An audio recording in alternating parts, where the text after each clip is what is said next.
You're listening to the Fitness Matters podcast with Paula B, and this is episode number 53, How to Stop Worrying. Well, hello again, my friends. Welcome to another episode of the Fitness Matters podcast, where every week we talk about fitness matters that matter to you. And this one, I know it doesn't seem entirely like a fitness matter, but I will tell you just straight up front that worrying is related to your fitness, and not just your mental health, but actually your physical health. Worrying is a form of stress. And if you have ever done really any of my videos where we're talking about weight loss really specifically, you have probably heard me talk about stress. Stress can be either mental or physical, but it has a physical effect on us in lots of different ways. And I'm only going to explain some of them because I only know some of them. But I happen to know that stress and worry and anxiety, they're all of a similar nature, and they all have a physical effect on us. When you have too much stress in your life, and I say that like it's an actual number or something that you could truly quantify. Your body has the ability to cope with a certain amount of stress. And that's different for each and every one of us. And it's different even kind of on a daily basis because there are several different types of stress that we might have. Some of them are mental, some of them are physical. For example, if you are exercising too much and eating too little, that is a form of stress on your body. Thinking a lot about stressful things is a form of stress on your body. Low-grade chronic worrying or anxiety or stress actually can have really long-term and rather dangerous effects on our body. In the short term, your body does what it can to alleviate stress. That's one of its natural things that it's supposed to do. There's a process that your body feels stress and then your body relieves stress. This is all good news. Stress in small doses is actually really, really good for you, particularly physical stress. Physical stress in small doses is how we get stronger and how we get better. It's why your body has a mechanism for coping with a certain amount of stress so that it can adapt and get better. So stress in and of itself, not always bad, but physical stress that gets relieved helps you get stronger. Mental stress, mental worrying or anxiety doesn't necessarily help you get stronger. And in fact, over the long term, if we don't figure out a way to not have mental stress or stop worrying or relieve our anxiety, that physical response of your body chronically trying to relieve stress but being unable to clear it completely out has been linked to some like autoimmune diseases and other long-term chronic illnesses. It's crazy what your mind can do to your body. And that's why I think that this is a very fitness related matter. And I want you to understand that when I'm talking about worrying, I'm actually talking about, I think I'm going to call it normal worrying. And I know that sounds super funny, but there's like a level of worry that I think we all kind of do. And really this semi-warning, it applies to every single episode you might ever listen to of mine. If you feel like anything that we talk about applies to you a little too much, I strongly recommend that you talk to a professional. I am a fitness professional and I know a little something about mindset and your brain and stuff, but I'm not a psychiatrist or a psychologist. I'm not trained in that way. If you feel like you worry, I'm going to say too much, again, as though that's a number, as though that's something you could truly quantify. But if you feel like you worry too much, talk to a professional. What we're talking about today is again, a regular amount of worry, the kind of worry that we all have. I always considered myself a worrier. I was a particularly worryable child. don't even know if that's a word. I totally just made that word up. I remember worrying when I was a kid. I remember worrying about my grades. I remember worrying about my friendships. I remember worrying about my family. I worried about things. I remember as early as, probably I was about 10 or 11 when I developed what I can only call a nervous tic. I used to kind of, not obsessively because it wasn't all the time, but I remember when I would worry, I would pull in my stomach. And it's so funny to me now, like it's hilarious to me now because basically it's pulling in your core, which is what I tell you to do all the time. But at the time when I was a kid, it was definitely a habit, a physical habit that I did when I was worrying. It was a tic. And I grew out of it, I'm going to say naturally, because I stopped doing it and I don't remember when or how or what resolved it other than I just stopped and moved on to other habits that also weren't super helpful. I'm thinking about like my young adulthood really specifically. I found coping mechanisms and none of them were actually really helping me cope. They were all just distracting me from the way my brain normally naturally worked. I grew into a young woman and an adult who worried. I worry about my kids. I worry about my family. I worry about the future. I worried about money. I worried about my jobs. I worried about my parents. It was just a regular part of life and something that I didn't really specifically worry about worrying until I did. Now, I talked about this in a story video that I made on the main Paula B Fitness channel about my anxiety. And I honestly, I consider anxiety and worry to be very, very related. And it's why I've kind of interchanged both of those words, even with the word stress. They're all similar. And I'm going to get to how they're very similar in just a quick minute here. But I'm going to refer you to that episode really specifically of and it was called My Anxiety Story. I mean, it's pretty straightforward, but I'll have a link for you either in the show notes or the description, depending on where you're watching or listening, because I talked about how I worried and some of the things that I did to help myself stop worrying. And I will tell you, my friends, there is a happy ending to this story. I'm going to say I don't worry. And that is a really big thing for me it's a big, bold claim for me to make, because to say that I don't worry at all, I think if I say I don't worry at all, that I'm stretching the truth a little bit. But here's how I have managed to stop worrying what I would call all the time. There's a couple of steps that I took.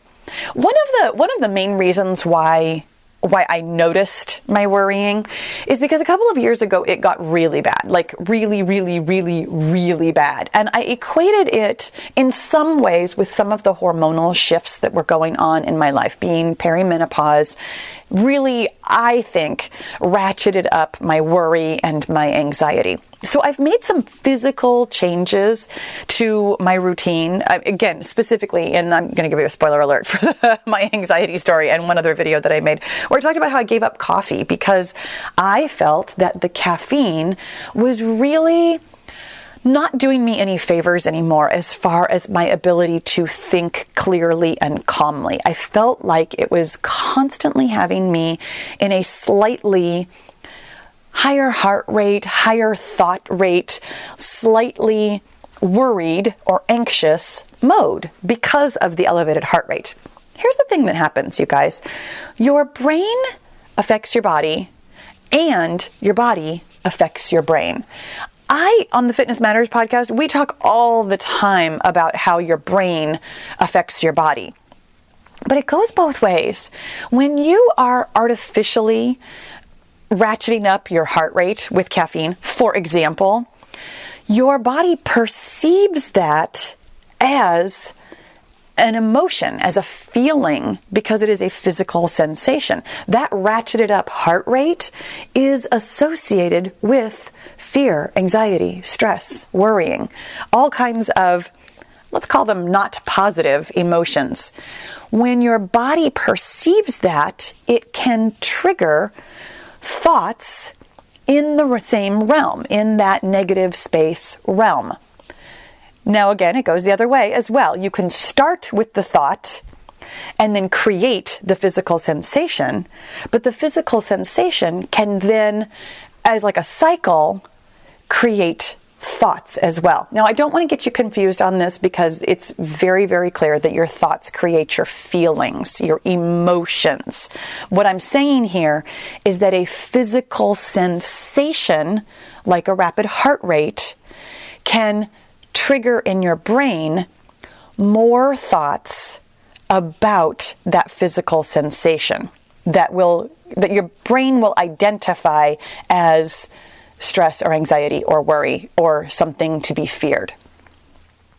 This is why sometimes when you are exercising and your heart rate gets a little bit too high, or when your breathing isn't in rhythm with your heart rate, this is actually something that we talk about. We talked about it somewhat frequently when this used to be the Let's Run podcast. I would tell you how to regulate your breathing. When your breathing gets erratic and your heart rate gets elevated, sometimes those physical sensations will trigger thoughts in your brain that will then continue on the cycle of anxiety, because it mimics anxiety when your heart rate is elevated.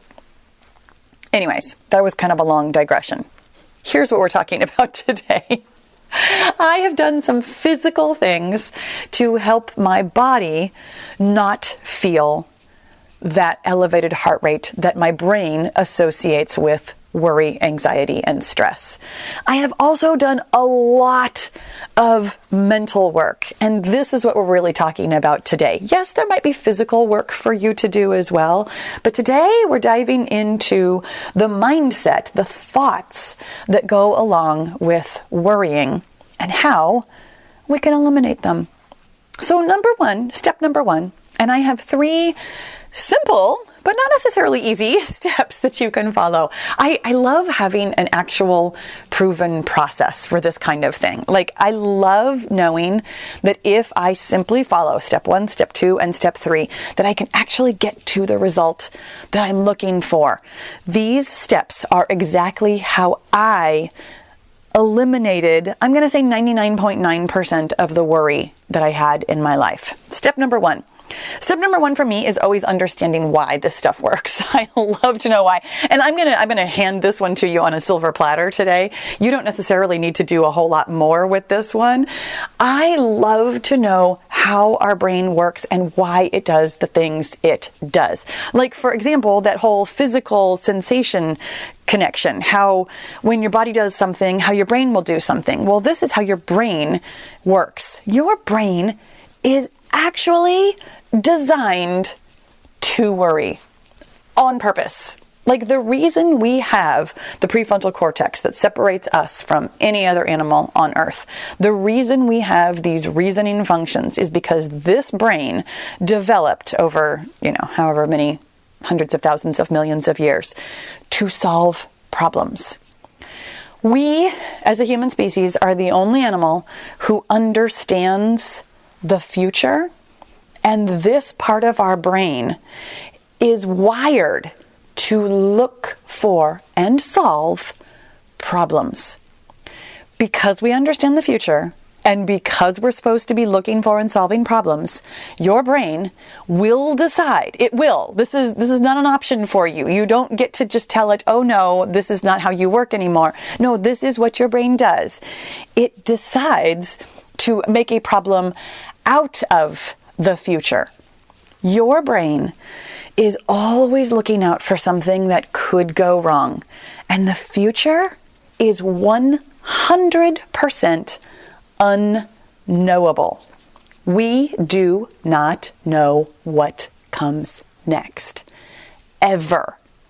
Therefore, it is always a problem that your brain can look for and try to solve.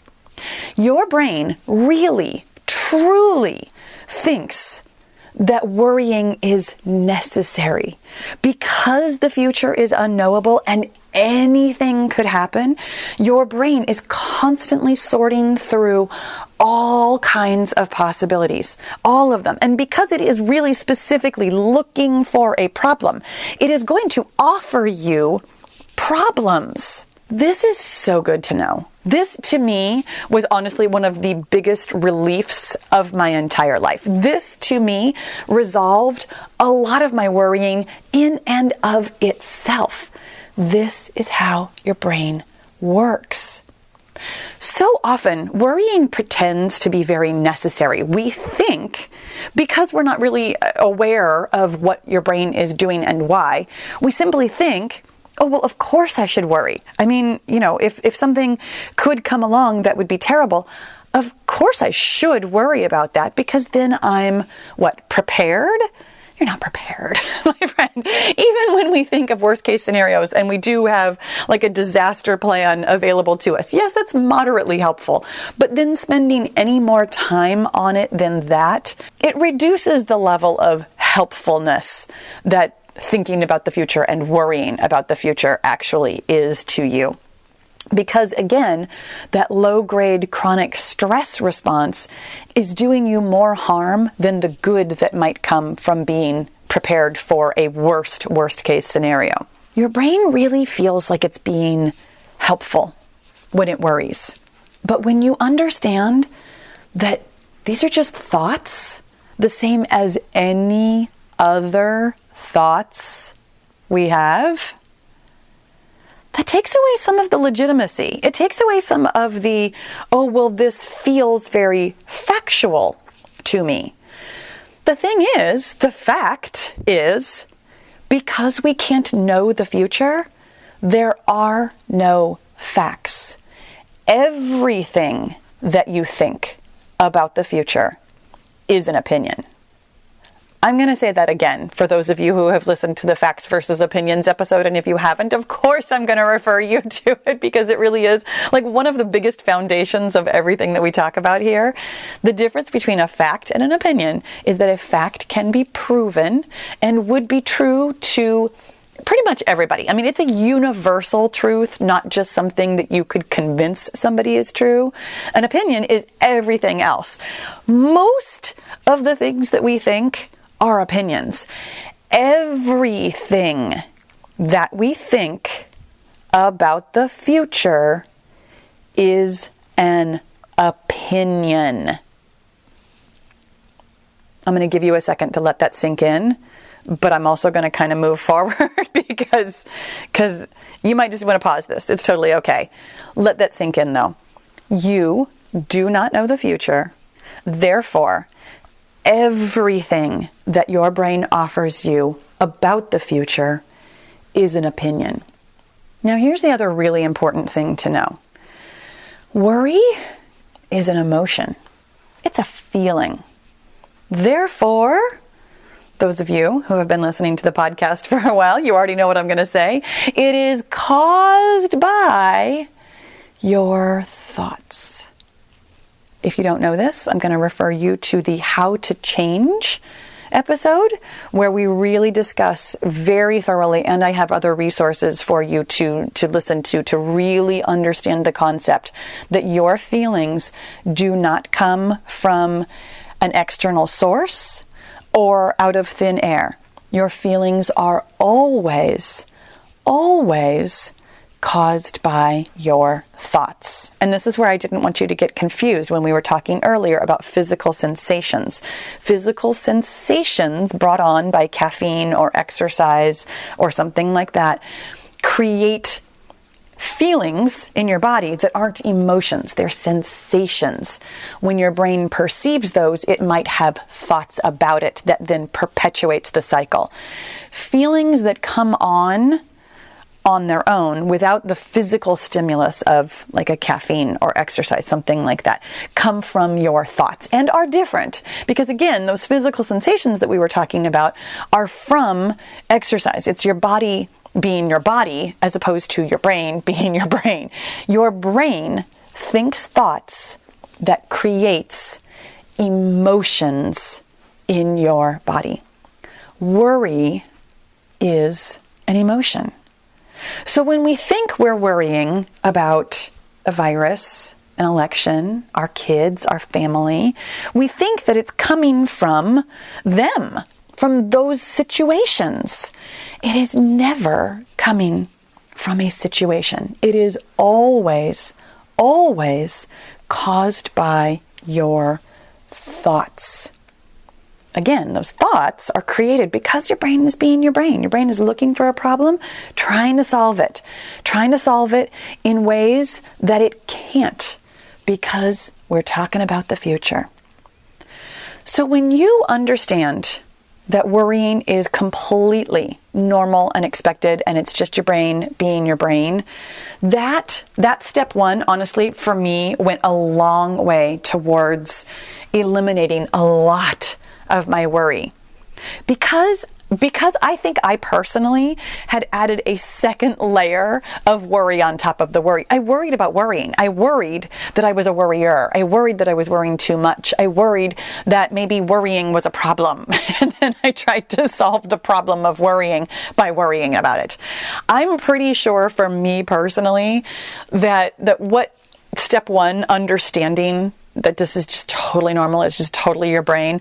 I think what it did for me was take off that top layer, possibly even top 2 layers of worry. And then it just left me with the regular brain being itself. And that's why step 2 is to actually start hearing yourself worry.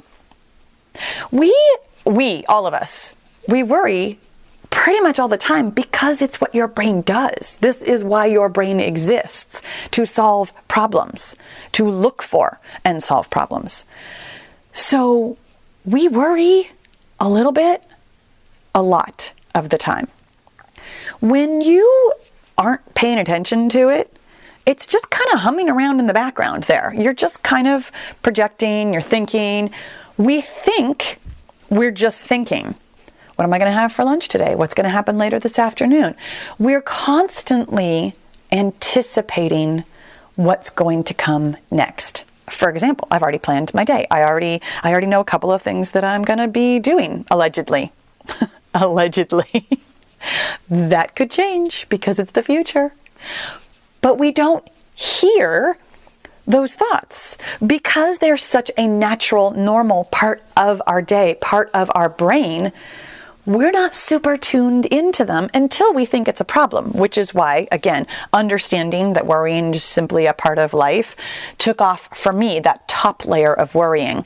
For you, if you don't have that top layer of worrying about worrying, you might not even notice how often you're worrying. That's why step 2 is hearing it. Listen to what you're telling yourself about what could happen. Sometimes we really are projecting like, oh, I'm going to have a ham sandwich for lunch and it's going to be delicious and that's going to be lovely and it's going to fit into my calories. We don't think very hard about it. But what I want you to pay attention to is that other part of worrying that you're not hearing right now. Oh, I'm going to have a ham sandwich for lunch and it's going to fit into my calories. But what if I get hungry later? What if I don't have enough calories in the day? What if I don't like what I'm having for dinner? And what if I'm starving? And what if everything goes poorly? And what if I can't stay on track? And what if I sit in front of the TV tonight and have too many snacks and I go over my calories? And what if I never lose weight? And what if I can't ever meet this goal? That, my friends, is worry. And those are thoughts. Those are thoughts that your brain is having about what might happen in the future. It is looking for a problem and it is trying to solve it. But because the problem is in the future, the solution is also in the future. Therefore, your brain cannot solve this problem. This is what worrying is. It's simply spinning. It's going around and around and around because there really truly isn't a problem and there really truly isn't a solution. But your brain desperately wants to find a problem and a solution because that's what it is supposed to do. So it offers you thoughts and then you worry about a solution. When you start hearing it, You will probably be astounded. Honestly, I was. When I was aware of a level of worrying, again, because I was worrying about it. So I was aware of approximately, sort of, how much I was worrying. But I also, on a very real basis, was not. I really, truly had no idea how much I was worrying until I started step 2 of hearing it. When you start listening for it, simply pay attention. And that's all there really is to this step 2. Like, just hear it, acknowledge it. Oh, hey, I'm totally worrying about the future again. Oh my gosh, that's so interesting. All right, duly noted. You might enjoy journaling as part of step 2. You might enjoy doing some kind of like meditation or some kind of actual practice where you stop and listen in on your thoughts. There are lots of ways to approach this, and I'm not going to delve too deeply into any of them right now. I'm going to leave it at step 2, hear these thoughts, and I'm going to let you kind of figure out for yourself what's the best way to go about this, because here comes step 3, and this is the part that really, really changes everything. Once you've started hearing how much you're worrying and what you're worrying about, step 3 is the thing that truly eliminates it, because I'm going to give you homework, my friends. Here's the thing. Step 3 is to imagine, instead of what could go wrong, imagine what could go right. Now, this is going to take a real effort on your part. Again, your brain's natural default is to look for a problem. But here's the other amazing thing about your brain. Your brain is so incredible. It's insane. Your brain can imagine anything. Anything. Your brain can imagine things that don't exist. Obviously, I mean, we've already covered this. It imagines things happening in the future that don't already exist, and it perceives those things as being dangerous and therefore tries to resolve them. But your brain can also perceive and imagine good things happening. So here's what I want you to do. When you notice how many worrying thoughts you are having, I'm going to say a quantity on it. Put a number on it. Oh, I spent 30 minutes today worrying about this, that, or the other thing.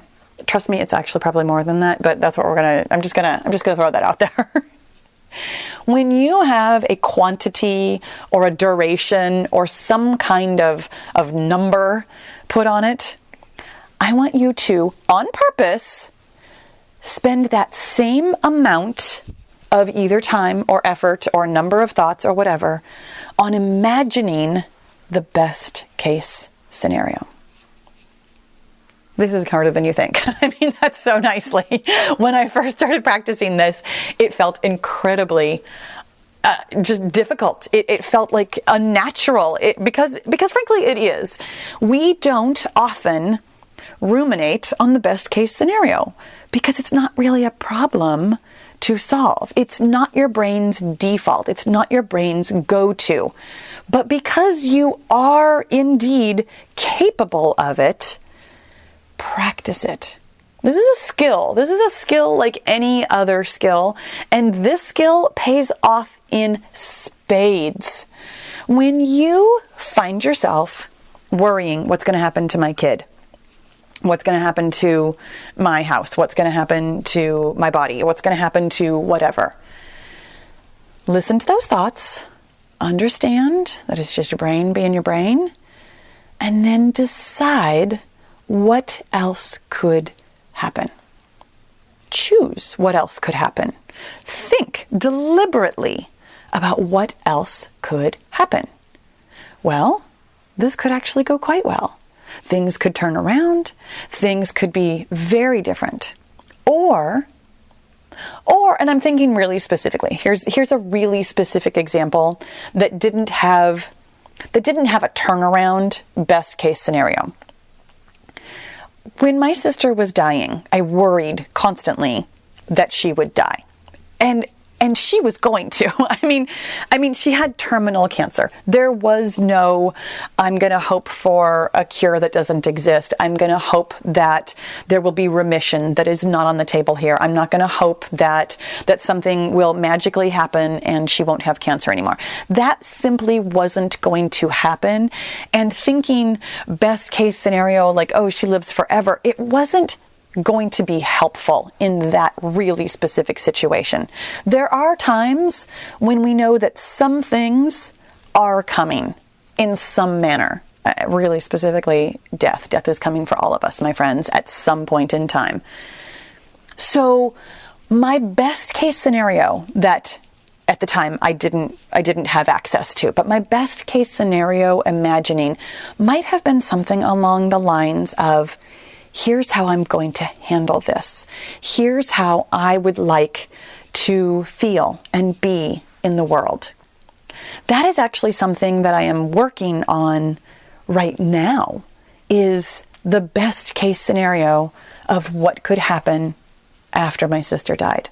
I could handle it in the ways that I've handled it. I could go through the grief. I could share my grief process. I could go through this self-development, self-improvement process with myself, and I could share that with you.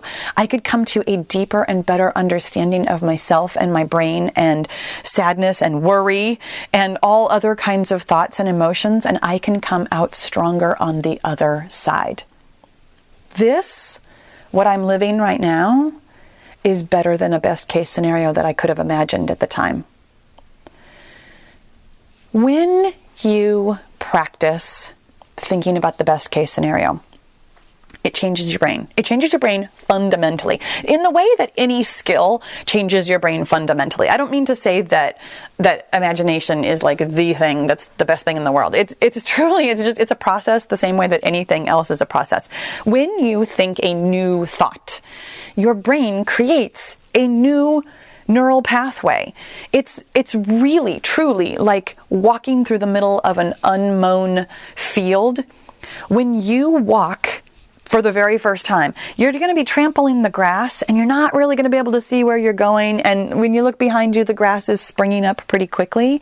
But as you walk back and forth through the meadow on that same path again and again and again, practicing thinking new thoughts, practicing thinking what could go right, practicing imagining a best case scenario, your brain, because it is built to be efficient, will get better and better and better and better at it.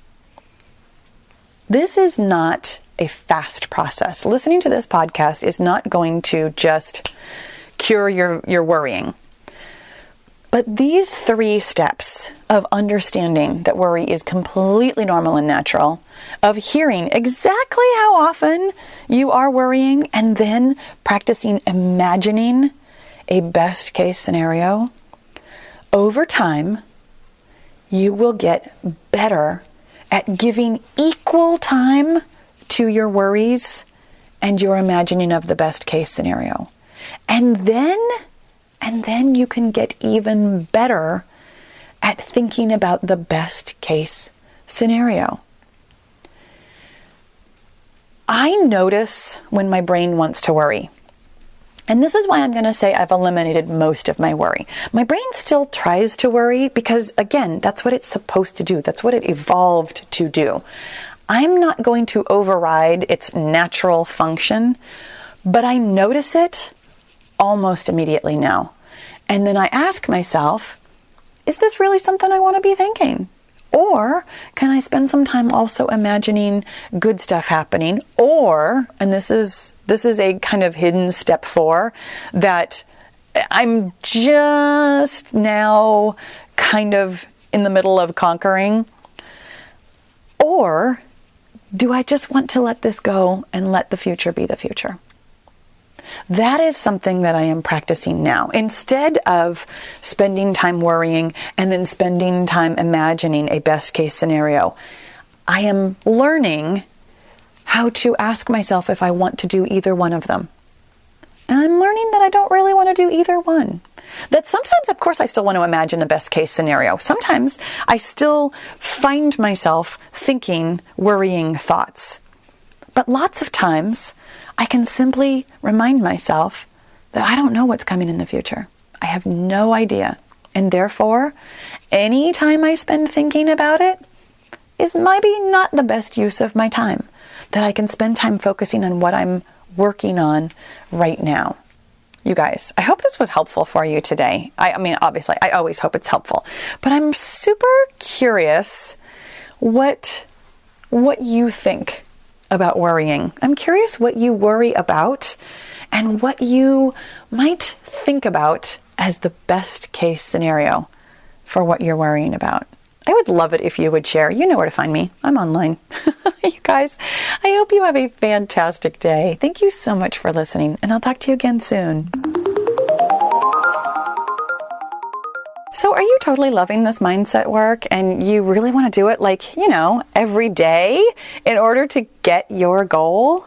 Then my friend, you need to join the Get Your Goal group. It is my personal and private, very interactive coaching and accountability group where every day we talk about your mindset and we get your goal. You can learn all about it at paulabfitness.com/get-your-goal. I'll see you in the goal group.